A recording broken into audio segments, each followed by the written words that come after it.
Welcome to the regular Friday meeting of the City Club of Portland. I'm Jim Westwood, your president. We have 3 new members in the audience today. I'd like to introduce them, ask them to stand, and please hold your applause while I've introduced all 3.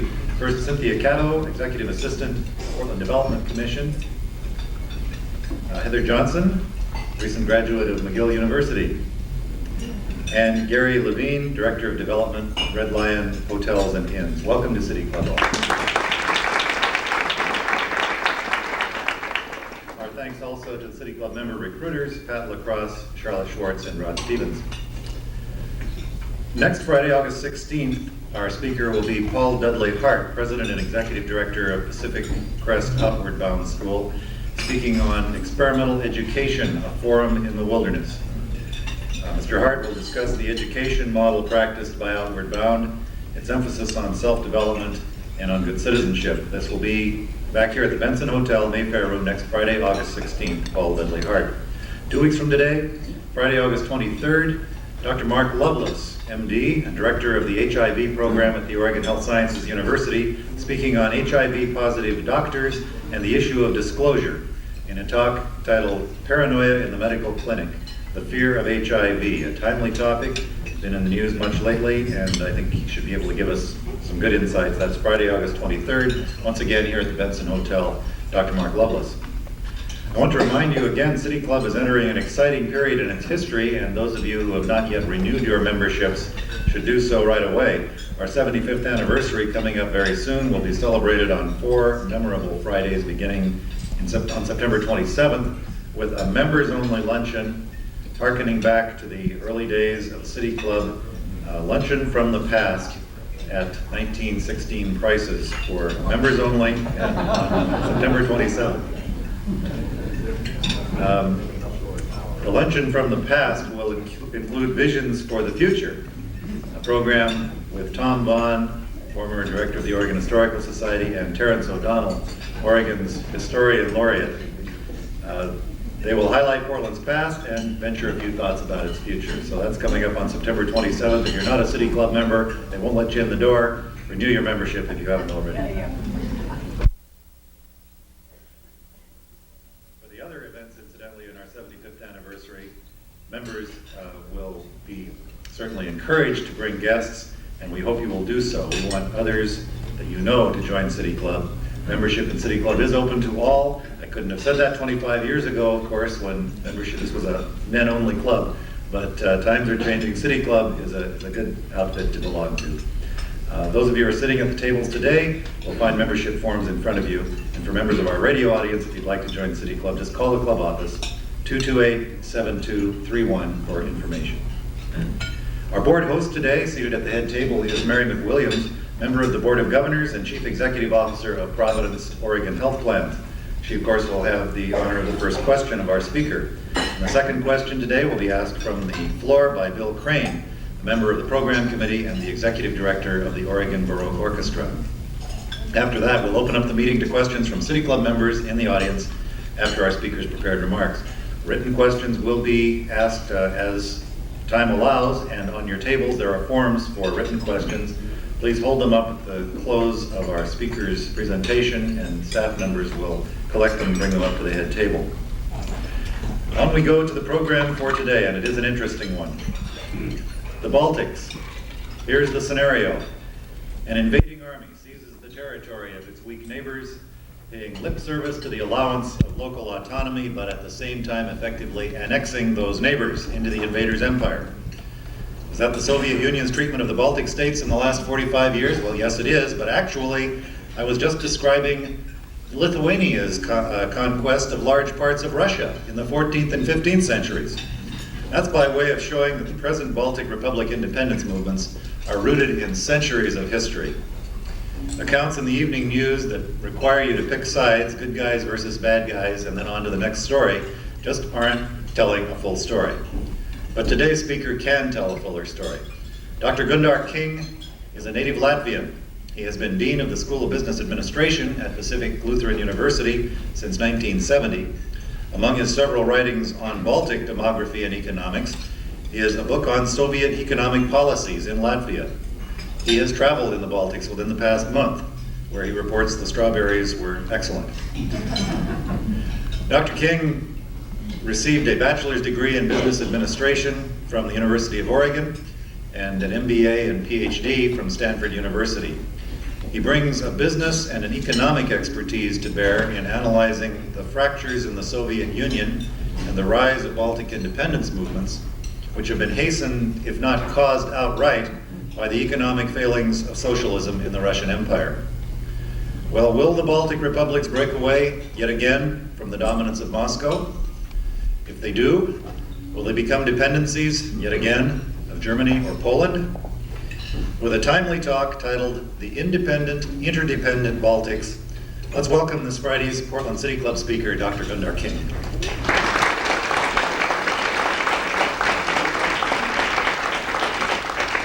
Chairman, friends, very happy to be at Benson. I'm always happy to eat at Benson.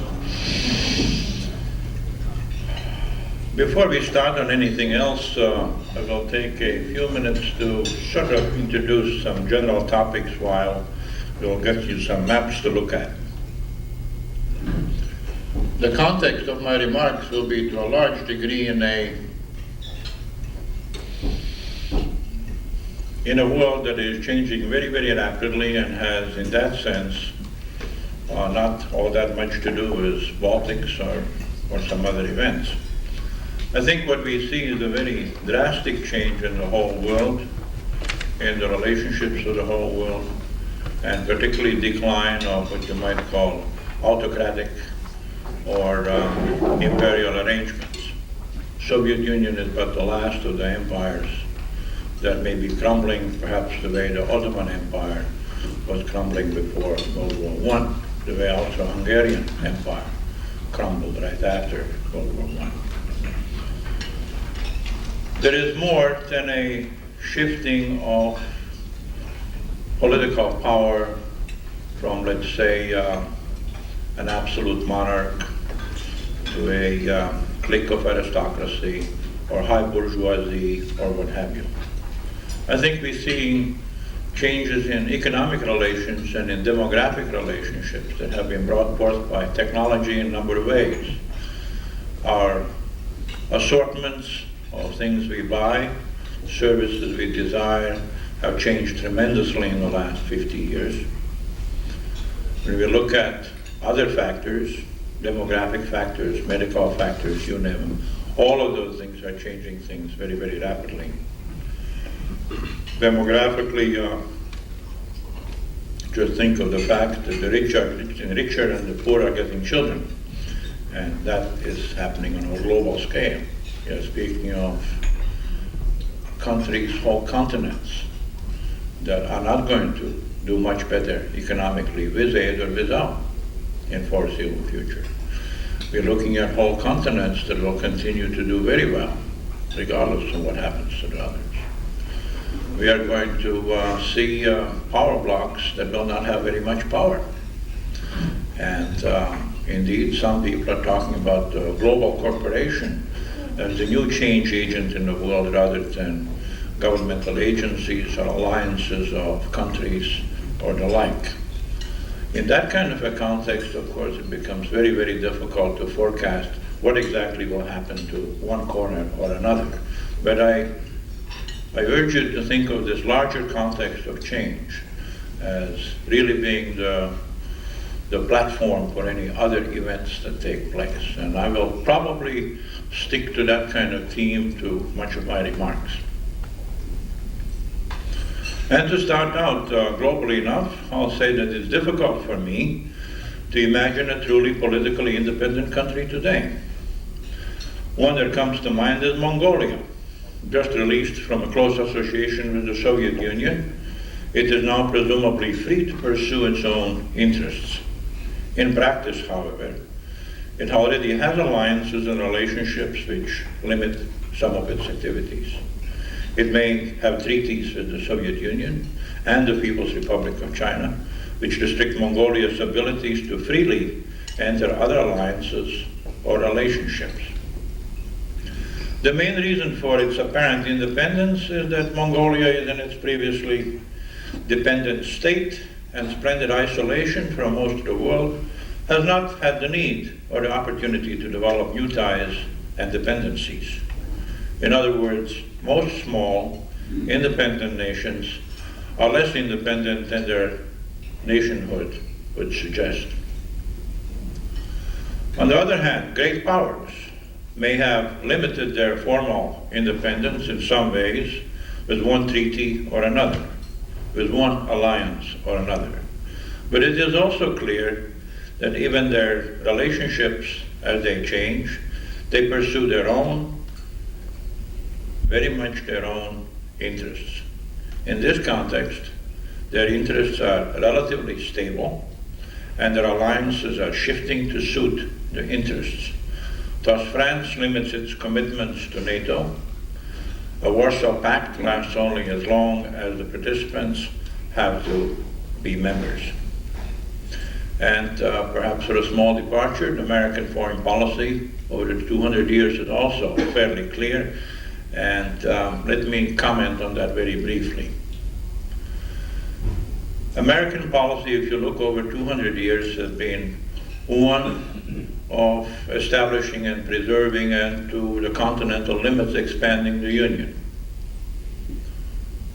As you know, the United States has fought the Civil War for that purpose, and has certainly taken the view of a unitary country, as English as the predominant language and culture and so on, and really has developed a way of working that one rather effectively.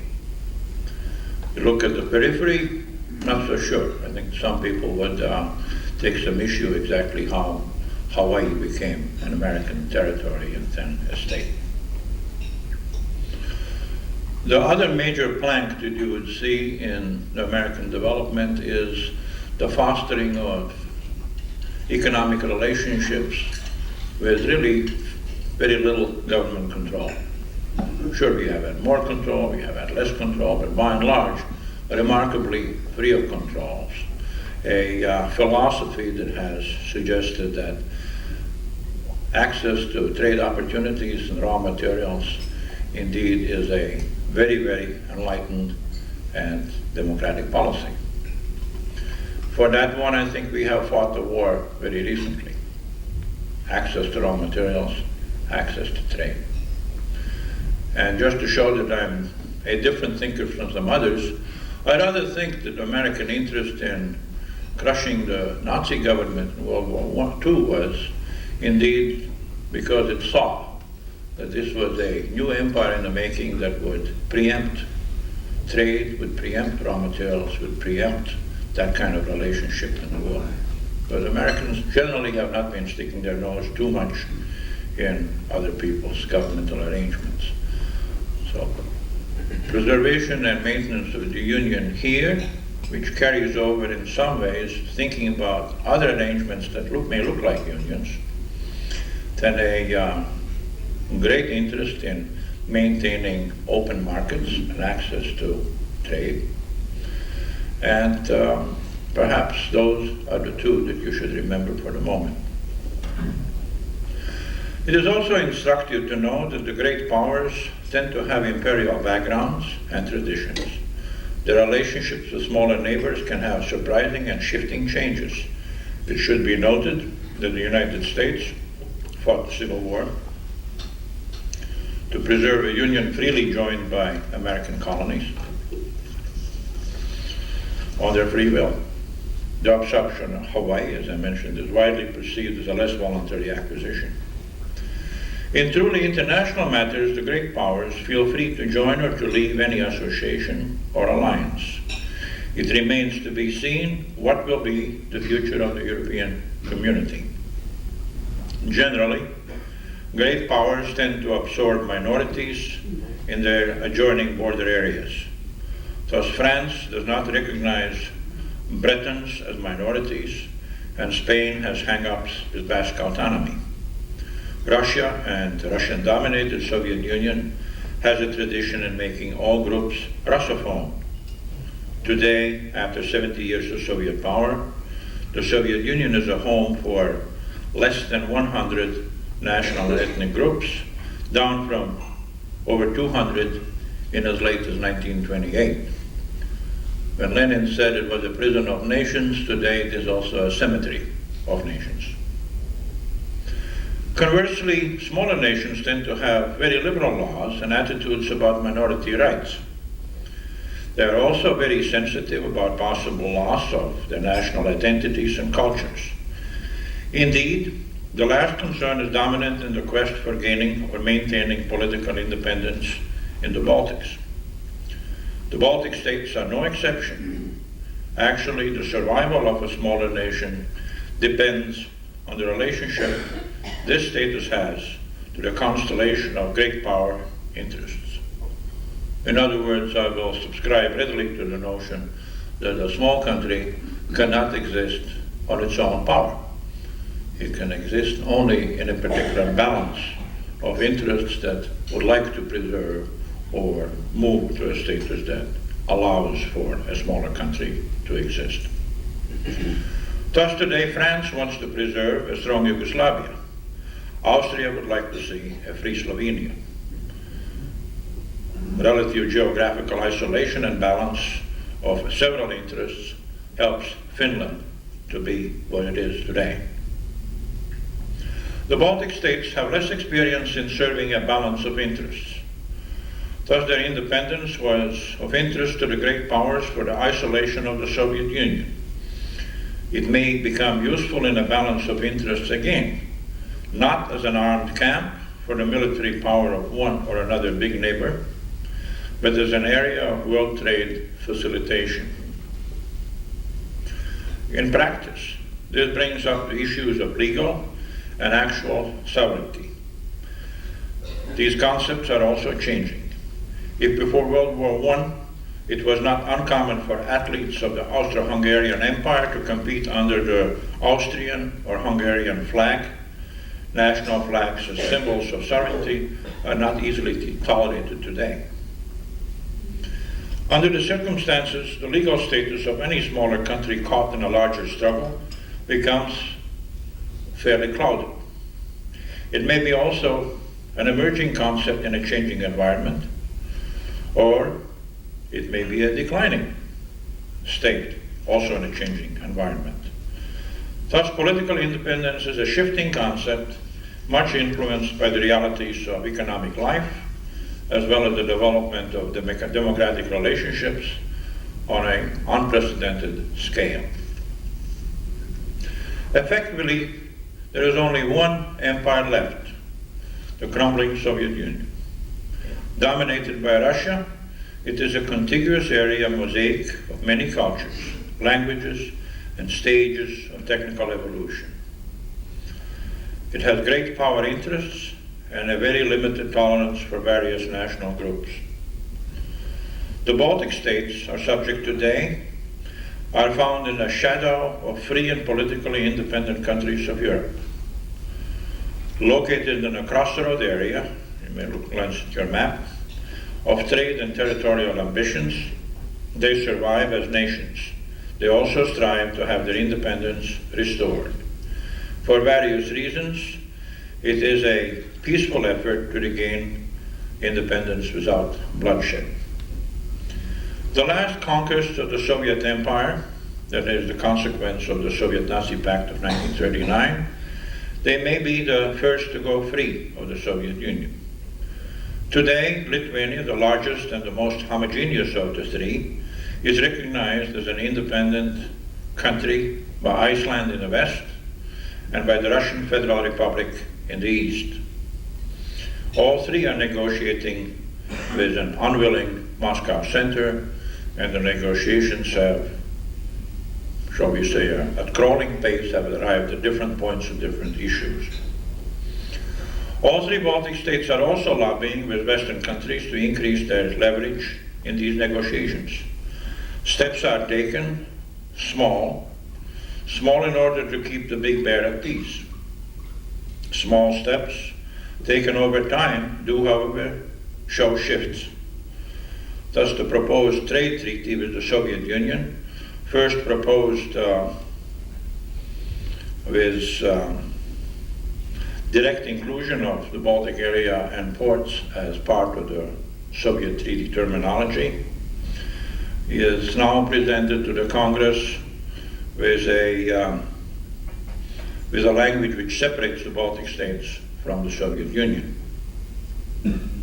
This is a shift that has occurred in the last 4 weeks of policy formulation in Washington, D.C. Western countries, with the exception of Finland and Sweden, have a legal perception of Baltic states as countries occupied by the Soviet Union. The Helsinki Accords limit the weight of this perception by superseding the Hague Treaty of 1907. Helsinki Accords essentially say that legal or not, no borders will be under external pressure for a forcible change. A more important issue may be the actual control over the area. Going back to the Hague 1907 treaty, the occupation of an area was seen as much more temporary event, because back around the turn of the century there were still loyalties to royal houses and other permanent arrangements which made difficulty for areas to be really broken up unless one wanted to unseat one dynasty or another. Legally independent or not, in modern political doctrine, a country occupied by a foreign power, as the Baltic states are not really independent. This, of course, is a big conceptual change from the time in World Wars I and II, when any number of countries with exiled governments which did not have territorial control, but had lots of friends and allies. What is independence? There are at least several views. The Baltic states have, as some of you know, diplomatic representation in Washington. They do not represent, however, any government in force. In other words, we're looking at a situation where most Western nations are saying the occupation of Baltic states is illegal, but at the same time, we do not know any legal government that supersedes or basically could take over or has taken over. And at this time, in fact, you are governed by the Soviet Union. They have a less certain status in London and Paris. To complicate things, there are no governments in exile, but the Latvian mission in Washington controls the gold deposits of the Bank of Latvia in Fort Knox. Indeed, its modest operations are financed from the interest earned. Indeed, the same money funds the activities of the Estonian Lithuanian missions in the United States and elsewhere in the West. Complicated. The Prime Minister of Estonia gets to visit the President of the United States. This is a private visit because the Estonian government, that is the one in Estonia, is not recognized legally as legal by the United States. The Latvian mission helps the Latvian government, that is the one in Latvia. It does not recognize as legal. For any number of reasons, it would not dream to have its government recognized, that is, the government in Latvia today. The Lithuanian government negotiates with the Soviet government, even though they disagree on the legal status of actions taken in Lithuania. Do the Baltics want to negotiate with the Soviet Union? Yes, but not on the terms suggested.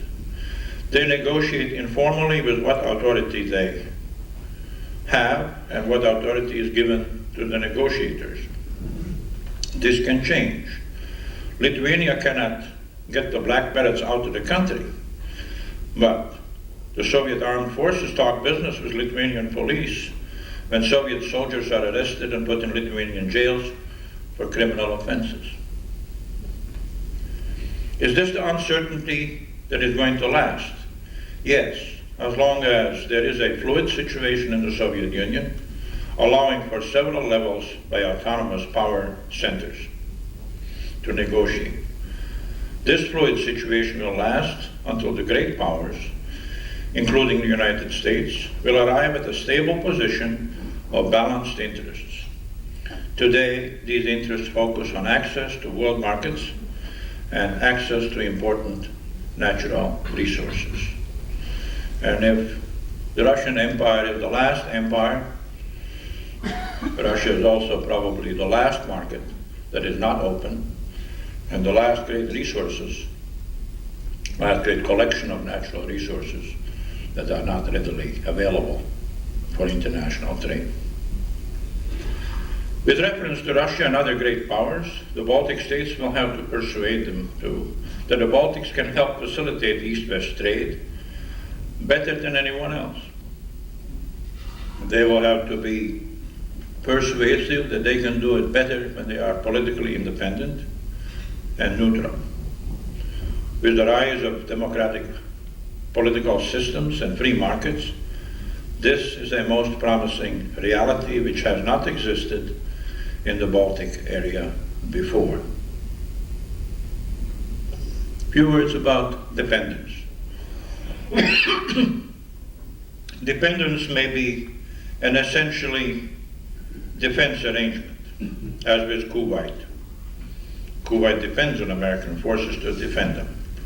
In the future, as military aggression becomes increasingly unprofitable, dependence for defense purposes is likely to decline. Dependence for economic reasons may increase. In the Baltic States, the economic situation is also changing.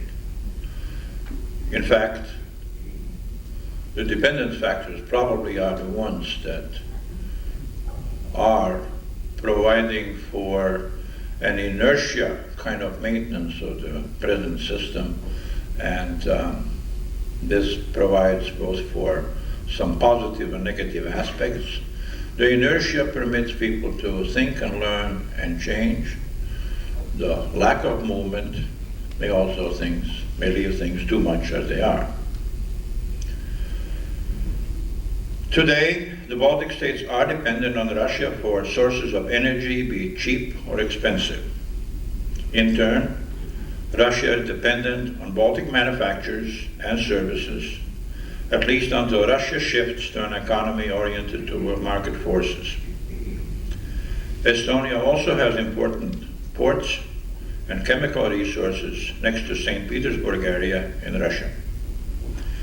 More importantly, Russia depends on the ports and transportation networks in the Baltic states for access to world trade.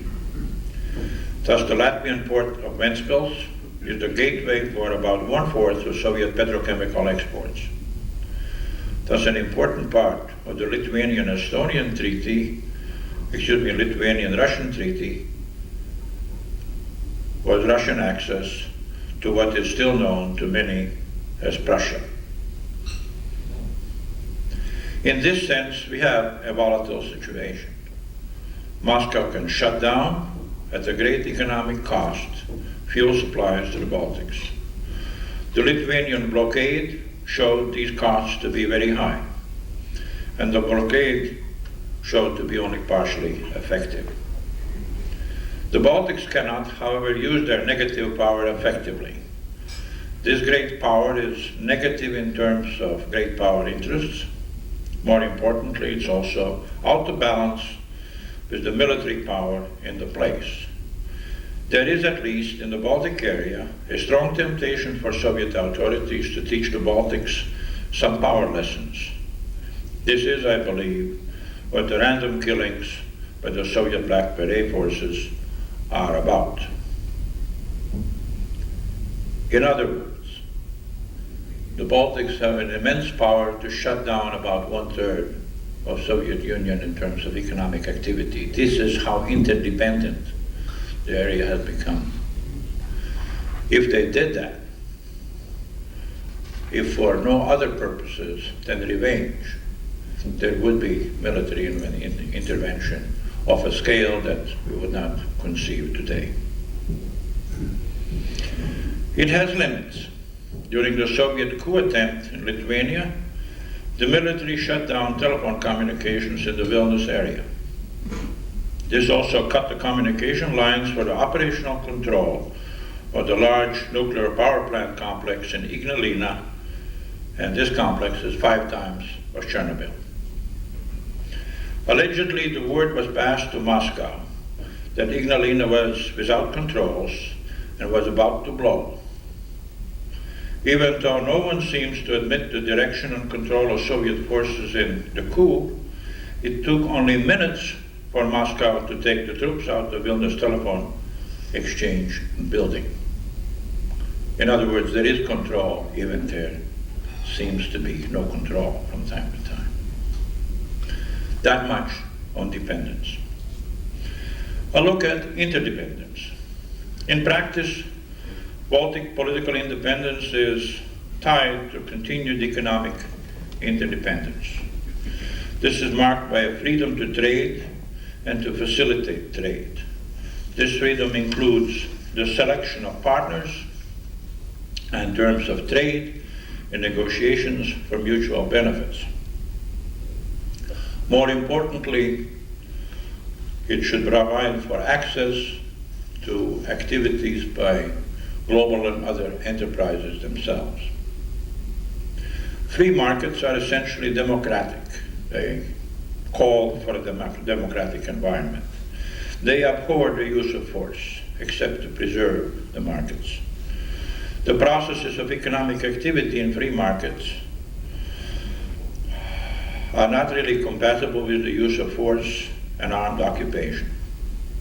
It is compatible with political freedom and independence, with recognition that the Baltic States can individually or collectively exercise their own choices.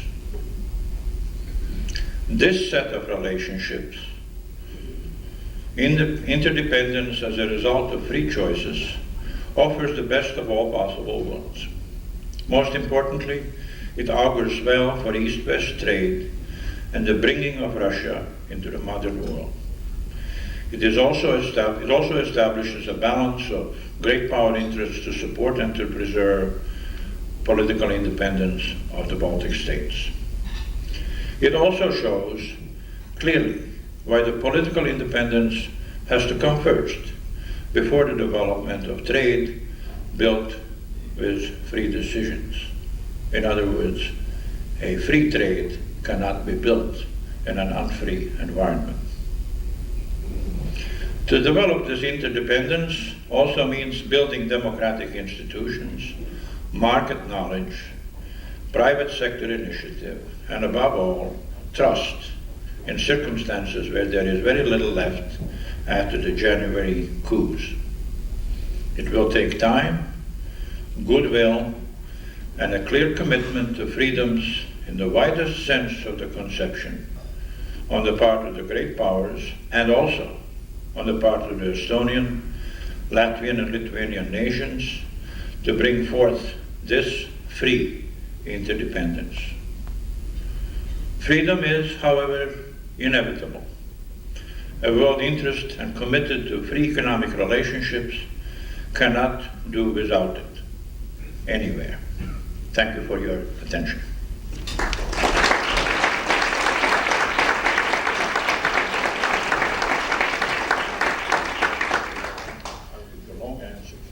Thank you very much, Dr. King.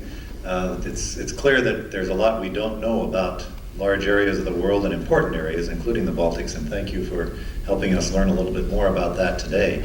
We now open the meeting up to questions, and the first question will be asked by today's board host, Mary McWilliams. Dr. King, I'd like to pursue the question of the U.S. foreign policy further. Could you comment on how the United States can reconcile its support of countries to their right of self-determination with its support for Gorbachev? Mary, I'm not at all sure it can be done. I think that we already are looking at options, we're looking at alternatives, we're looking at a shifting situation. I think Ambassador Matlock put it well to say that yes, he expects Mr. Gorbachev to be in power, or at least in the position of being a president of the Soviet Union for at least 2 years. I think that that's entirely correct. I don't expect the devolution of Soviet Union to accelerate faster than that. And I don't expect really an election that would supplant Mr. Gorbachev within 2 years. So he's going to be there, probably increasingly powerless in terms of running an economic show, and becoming increasingly reluctant to use force, partly because the force does depend on economic muscle, and partly it's very clear, it's been very clear by the major 7 nations in London that they are not going to tolerate Soviet Union as a bully in the China shop, as a armed aggressor in an area that is interested primarily in peaceful cooperation and trade. This is why Mr. Yeltsin has indeed moved to what he has described himself as an independent foreign policy for Russia. The first step of that independent policy was the treaty with Lithuania, and the leverage that the Lithuanians had was a corridor of rail and highway to what is Prussia. Lithuanians do have an interest in the Prussian area, and so do Russia. I think that what Yeltsin is building a notion of Königsberg or Kaliningrad area becoming a gateway area for trade by the Russian Federation with the rest of the world. Yeltsin is building that kind of a set of relationships by entering economic treaties with other republics, but specifically giving the independence recognition to Lithuania. I think that the Americans will play pragmatically, as they often have, and they will begin to shift more support directly to the republics without undercutting aid given to Mr. Gorbachev. But Mr. Gorbachev will be unnoticed to produce a change or lose whatever influence he has in the West. And I think he is going to lose some influence in the West. When we're speaking of aid to the republics, we're speaking of fairly minimal activity. Currently, Congress is talking about aid to the Baltics on a scale that is smaller than that of present aid given to the Baltics by Scandinavian countries. So we're not speaking here of any massive aid, but we're beginning to see a development of relationships. We see a beginning of technical and educational exchanges. We're beginning to see a preparation for a different set of relationships that either the successor to the Soviet Union will have or the successors to the Soviet Union will have. And going back, again, I would stress the notion that American policy has been very steadfast in maintaining access to markets and to raw materials for 200 years. So it's been one of the most durable aspects of American policy. Thank you. Bill Crane, City Club member and on the program committee. Professor King, could you please speak in general terms to the overwhelming repression of ethnic minorities and women in the Soviet Union and how this might change were the Baltic states to become independent? And specifically, my question is, do smaller ethnicity-identified governments better tolerate ethnicity and women than large governments such as that of the Soviet Union? I think we're looking at a very, very long haul in terms of change. And that has to do with the extreme diversity in the Russian Empire. A great Russian historian once said it's an empire that looks down on half of its acquisitions and looks up to the other acquisitions. There is no question there is a great deal of intolerance in any number of ways you care to count them towards the Asian republics, to the Asian nations. The ones that, to use the term that they use, the black asses of Soviet Union. These are underdeveloped. Those are the poor getting children. Those are areas that are paying through the nose for the excessive development of cotton growing. I don't see them becoming educated very quickly to the point where they could play a better, a more equal partner role with many other areas in the Soviet Union or in Russia. At the same time, let's not make everybody look good. The Baltics traditionally, regardless of the culture and the music and the art of Russia, have looked down culturally and socially on the Russian people. That has handicapped, I'm sure, a great deal of relationships, also has preserved the national identities in the Baltics, and for the same token has preserved Asian ethnicity. So I expect that under a democratic arrangement, over time you may have something develop that would permit a more equal set of partnerships. And I don't think it will happen on government level. We'll have to wait till individuals and corporations and groups of people can do it on their own. On women, I see this situation more promising. I'm here in a room with a lady that I think was the third dental student at University of Oregon. She was also the third of the Latvian women coming into the dental school at Oregon.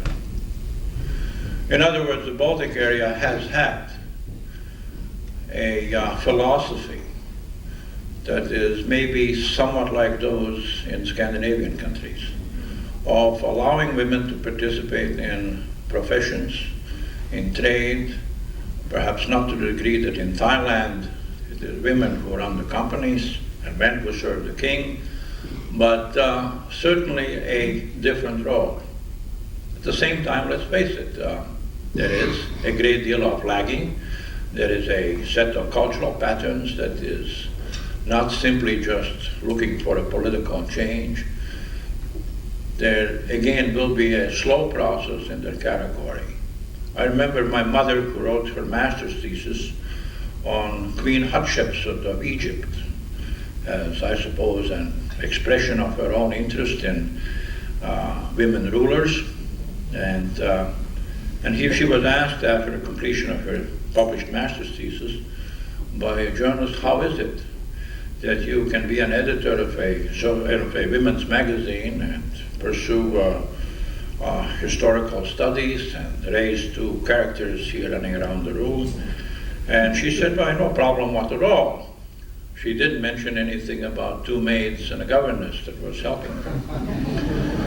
And I think that you will have to absorb in a more modern, more egalitarian economic environment some of these cultural changes and pressures.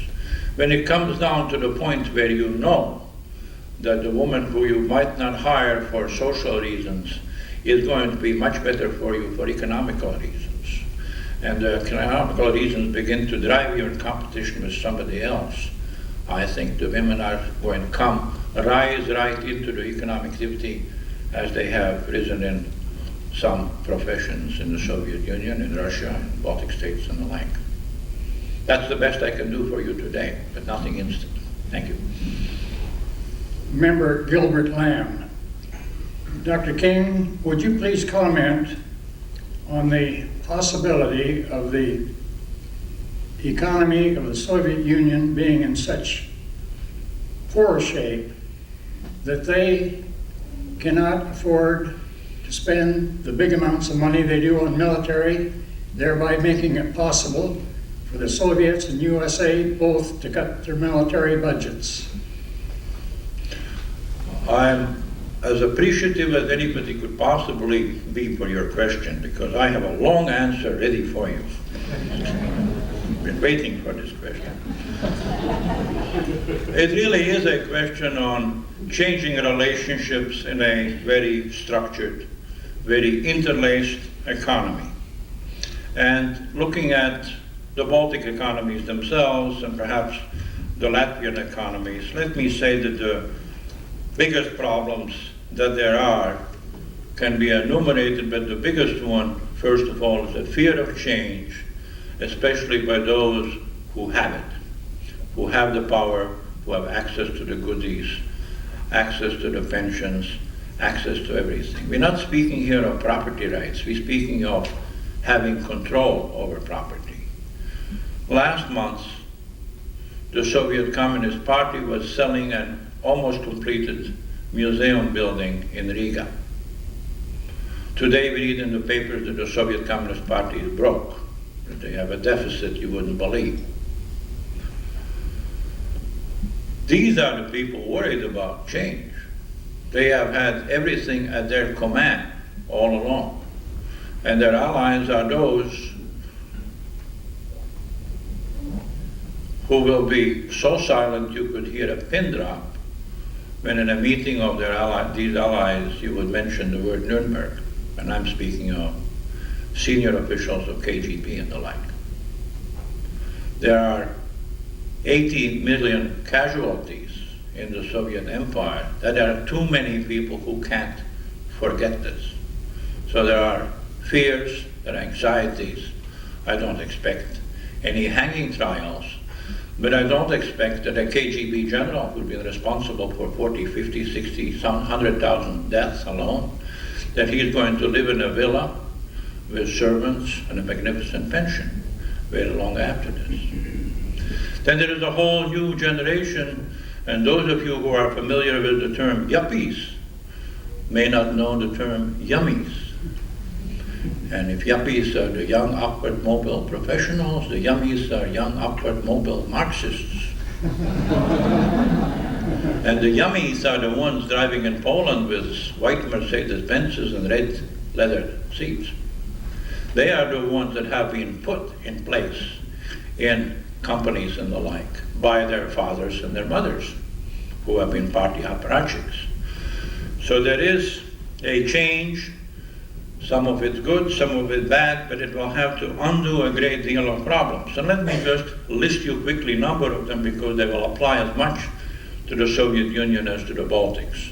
And the only difference I see is the Baltics probably will be able to put their show together more quickly because it will be a smaller scale. The relatively passive character inherited from Gosplan days of present internal and external economic relationships. Nobody wants to do anything, they wait for somebody else to do something. Lack of international alliances and partners. Would you like to invest money in the Soviet Union? First thing they will tell you that they want to control the corporation. They want to control the profit levels. They want to control any cash flows. Anything that you can think of, they want to control that, including the marketing system. Inadequate communication systems. Electronic communications within Latvia, and for that matter anywhere else, are extremely limited.